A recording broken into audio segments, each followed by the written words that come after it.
So నీ పరిపాలన ఇంత దుర్మార్గంగా ఇంత పనికిరాని పరిపాలన అన్నమాట. సో నువ్వు గొప్పలు చెప్పుకునే కార్యక్రమం చేస్తున్నావు.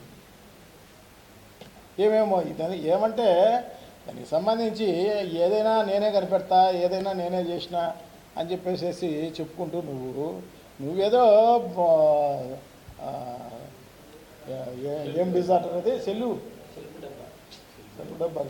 సెల్యూజన్ సైకోసిస్ అని ఆ డిజార్డర్ వచ్చింది తప్ప నీకు వేరే ఏం లేదు.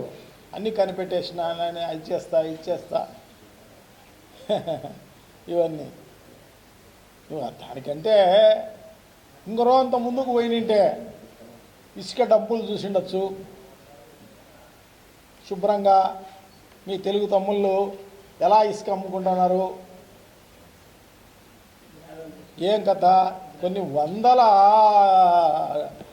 టిప్పర్లు రాత్రిపూట బెంగళూరుకు, మిగతా తెలంగాణకు, అన్ని చోట్లకు పంపించే కార్యక్రమం చేసి కొన్ని లక్షల రూపాయలు ప్రతిరోజు సంపాదించే కార్యక్రమం చేస్తున్నారు. దానికి ఇంకొక 3 కిలోమీటర్లు 4 కిలోమీటర్ల అవతలనే మట్టి అమ్ముకుంటున్నారు తెలుగు తమ్ముళ్ళు. ముమ్మరంగా మట్టి అమ్మేసే కార్యక్రమం చేస్తున్నారు. అది పోయి చూసి ఉండవచ్చు. ఈ జరిగినవి జరిగేటి ఇవి చూసి ఏదైనా అరికట్టగలిగినంటే మనం అబ్బా నీ పరిపాలన అటువంటిది ఇటువంటిది అని చెప్పవచ్చు అన్నమాట.